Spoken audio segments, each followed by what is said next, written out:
So hello guys, this is going to be our second video of environmental policy in India.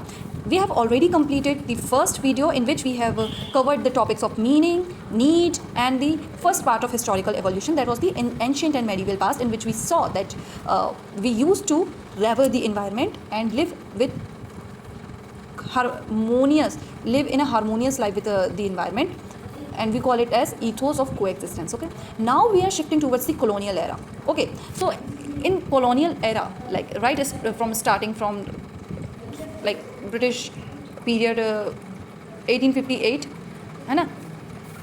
Or we can say that right from the 1600s. Okay, the British transformed community managed common pool resources into a state property. Like, so they made the community managed resources a state property or the property of the government, not of the people of the India. Okay, to feed the industrial hunger for timber, especially for railway sleepers or shipbuildings. Okay, we will see the legislation after understanding what happened in the colonial era that led to the exploitation of the nature. Okay, so the relationship we had with our nature changed from living with nature to using nature as an economic resource. Pay attention to what I'm saying. Okay, you can remember, you can write it directly into the answer sheet. Okay, so the British colonial government viewed India's natural resources as assets to generate revenue and serve imperial interest, not as something to be preserved or being balanced. Like, nature became a source of profit. How?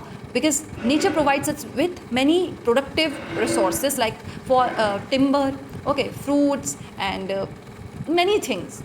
But the timber was a direct source of profit for the Britishers, as we have seen, for the industrialization and shipbuilding, etc., and railway sleepers. Okay, so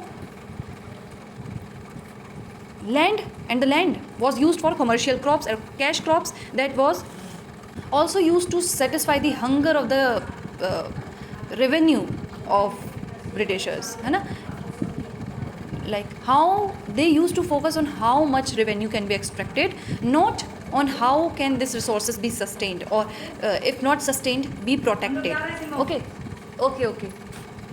So the traditional community control was weakened because villages, they earlier had the customary rights, or the community right over forest, water, grazing land, etc. But colonial policies and the policies made by the colonial government, it centralized the control. It snatched the right of the locals and made the environment their property through legislations like Indian Forest Act of 1865 and Forest Law of 1927. It gave the state absolute control over the forest. Okay. Mark this, that we will cover the Indian Forest Act of 1865, as it was the first comprehensive forest law enacted by the Britishers. We will cover it in other videos, but just remember it, okay, that we are going to cover it. So what does that mean?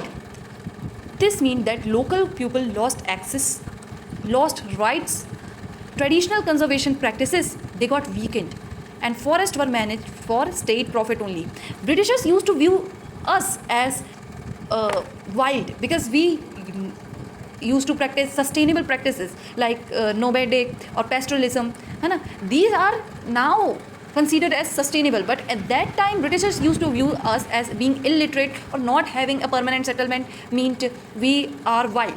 Okay, and we are like animals. We were like animals, but that was not true. That was the most sustainable way of living, as we used that practice not only to escape from the seasonal extremities, but also to provide the time to regenerate, provide the time to nature to regenerate its resources. Okay, so the third one is industrial needs increased exploitation. The British needed resources for shipbuilding, construction, export industries, railways, and land for their textiles. So large scale deforestation took place, mining expansion and monoculture plantation, they all distorted the environment. Okay, so the colonial thinking was different. How? Because ancient medieval worldview was like nature as interconnected with life and culture, but the colonial administrative worldview was nature as measurable, classifiable and taxable and exploitable. So forest became not merely a timber stock. Land became revenue generating property. You have to quote this. This is very important.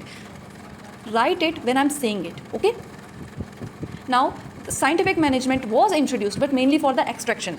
They say that they are scientific, that they are more rational, but what they did to us reflects their true personality. Because in your home, you will act like not only to safeguard the resources at your home, but also to maintain a well environment at your home. But what you do in public reflects your true personalities, and the same applies to people in modern times.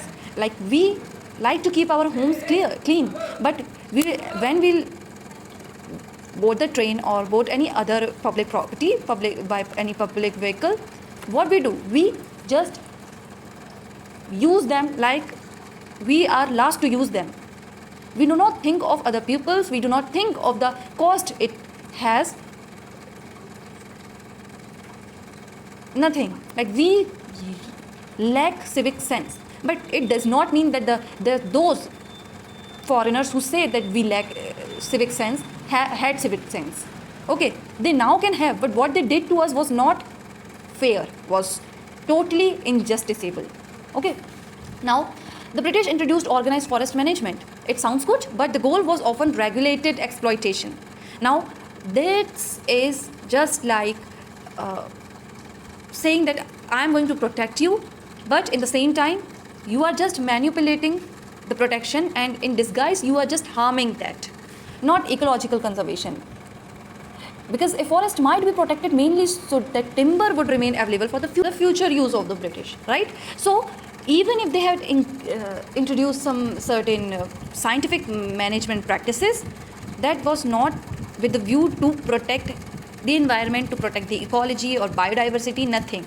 Just for their sake of usage or deprive Indians from their resource only. Okay?